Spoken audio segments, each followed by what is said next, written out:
friends, welcome back to Judiciary Legal Solutions. Our topic is section 34 of SRA. So let's start. So friends, जो section 34 है SRA का, वो declaratory suit है एक तरह से। उसमें क्या होता है, कोर्ट किसी का लीगल स्टेटस या लीगल रिलेशनशिप डिक्लेयर करता है कि particular property belongs to that person, या फिर रिलेशनशिप में कौन किसका क्या लगता है, सब कुछ कोर्ट बताता है, जिससे कि ग्रेटर स्टेबिलिटी आती है पार्टीज के बीच। इसको हम एक एग्जांपल के थ्रू समझते हैं। सपोज ए के पास एक प्रॉपर्टी है जिस पे वो बिल्डिंग कंस्ट्रक्ट करना चाहता है, जिसको बी कहता है कि नहीं, प्रॉपर्टी का ओनर मैं हूँ, और ए भी यही क्लेम करता है कि मैं प्रॉपर्टी का ओनर हूँ। लेकिन बी जो है उसको बार बार थ्रेट करता रहता है कि नहीं, मैं तो यहाँ घर नहीं बना सकते बिकॉज वो प्रॉपर्टी का ओनर मैं हूँ, क्योंकि तुम्हारे फादर ने मेरे को प्रॉपर्टी सेल कर दी थी।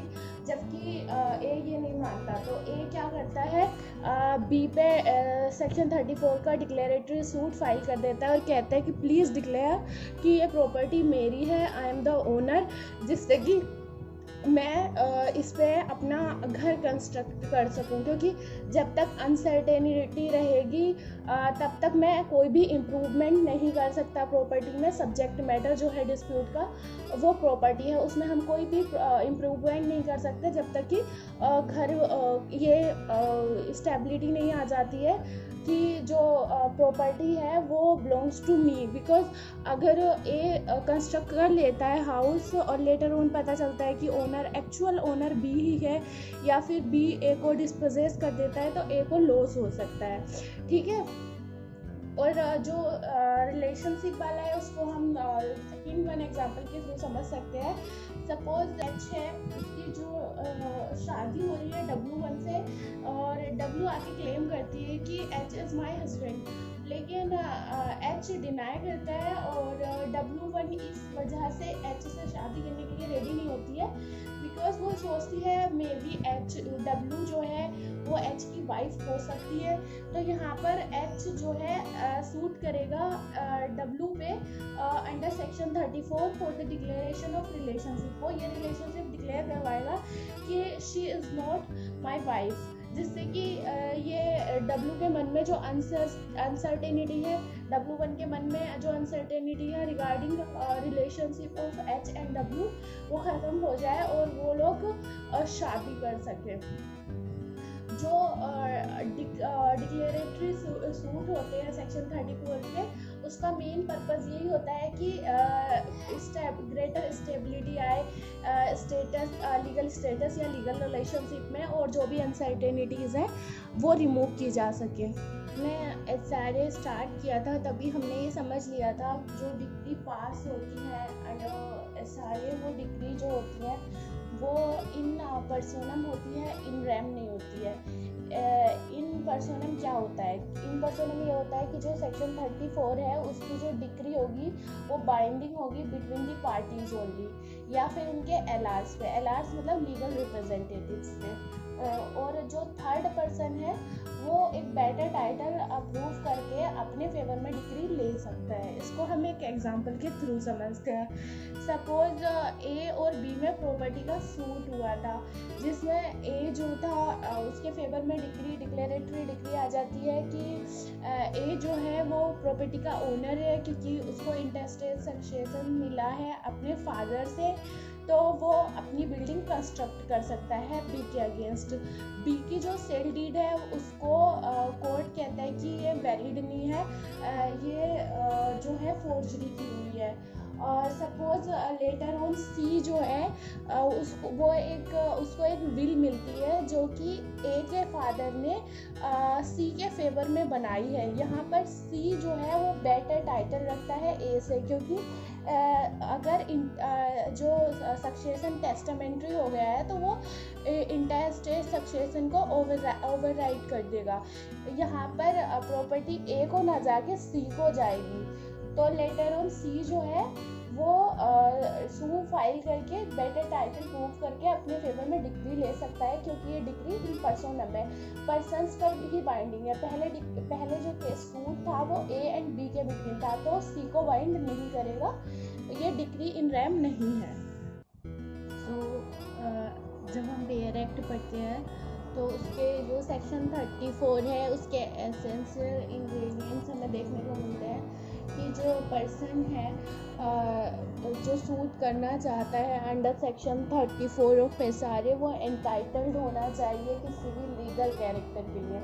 जिस लीगल कैरेक्टर को वो क्लेम कर रहा है उस लीगल कैरेक्टर के लिए क्लेम एंटाइटल होना चाहिए। फॉर एग्जांपल लीगली वेडिड, जैसे कि अगर एक ए है, उसकी वेडिंग हो चुकी है बी से और उन्होंने दोनों ने सीक्रेटली वेडिंग की है, और जो ए है वो बी को in front of public treat नहीं करता एज हर वाइफ, तो बी को ये लगता है कि वो डिनाई कर रहा है एक तरह से कि मैं उसकी वाइफ हूँ, या मे भी वो अभी डिनाई नहीं कर रहा है लेकिन फ्यूचर में डायरेक्टली वो डिनाई कर सकता है that I am his wife.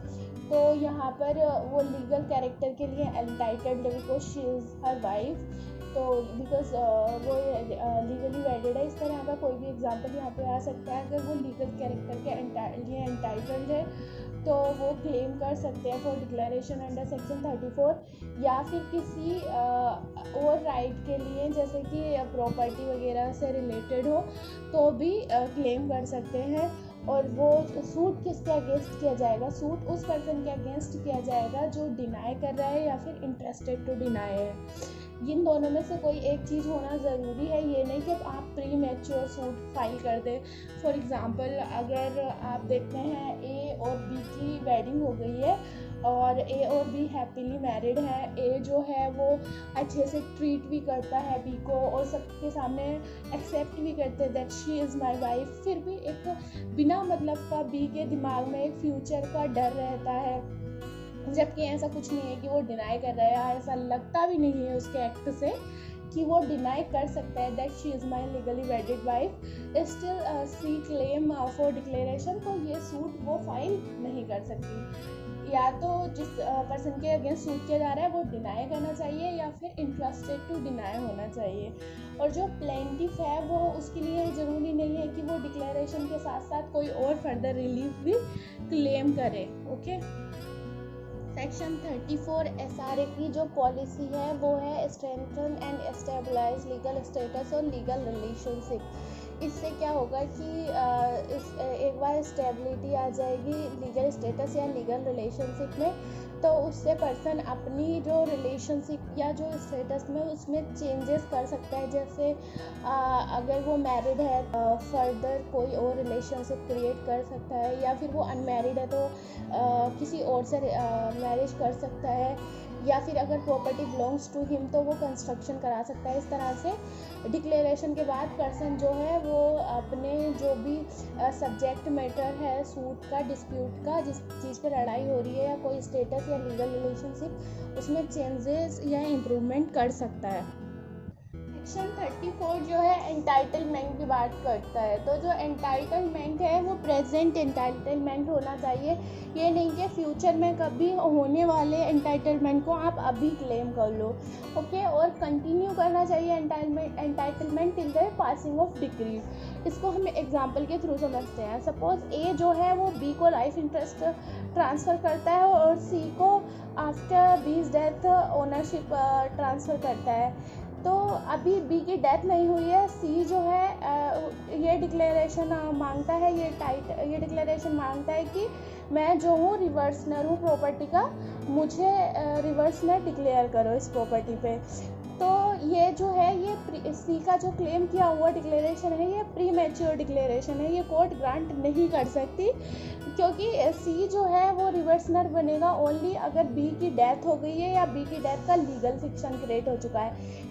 B की डेथ का लीगल फिक्शन कैसे क्रिएट हो सकता है? सपोज बी जो है ये सोच के कि उसको सिर्फ लाइफ इंटरेस्ट ट्रांसफ़र हुआ है, ओनरशिप ट्रांसफ़र नहीं हुई है, लेकिन फिर भी वो पैसा कमाना चाहता है उसको, जबकि सिर्फ पोजेशन और एंजॉयमेंट ट्रांसफ़र हुई है। वो पैसा कमाना चाहता है, वो बी को सिर्फ और सिर्फ लाइफ इंटरेस्ट ट्रांसफ़र हुआ है, ओनरशिप ट्रांसफ़र नहीं हुई है, वो सिर्फ और सिर्फ इंजॉय कर सकता है प्रॉपर्टी को, पोजेशन रख सकता है।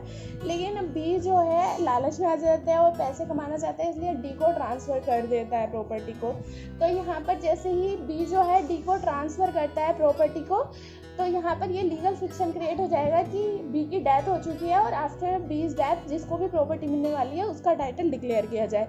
तो यहाँ पर अगर ये दोनों केस होते हैं तो उसका एंटाइटलमेंट, सी का एंटाइटलमेंट प्रेजेंट एंटाइटलमेंट माना जाएगा, और इन दोनों में से अगर कोई केस नहीं होता है तो ये प्रीमेच्योर डिक्लेरेशन माना जाएगा और उसको एंटाइटलमेंट सेक्शन 34 के अंडर सी क्लेम नहीं कर सकता। इसका हम दूसरा एग्जांपल भी देख सकते हैं। जैसे हम सेक्शन 6 ऑफ टीपीए की बात करते हैं, उसमें स्पेस सक्सेशन दिया गया है।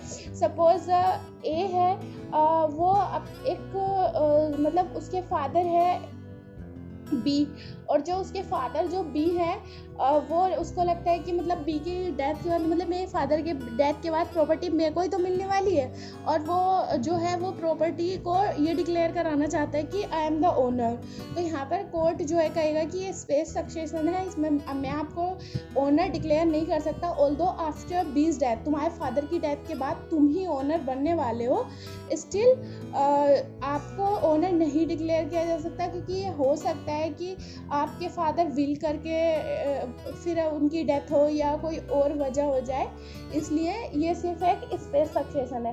फ्रेंड्स, इन दोनों एग्जांपल्स को मिक्स मत करना, ये दोनों अलग अलग एग्जांपल्स हैं। So friends, enough for today. फिर मिलते हैं नेक्स्ट वीडियो में, तब तक के लिए बाय।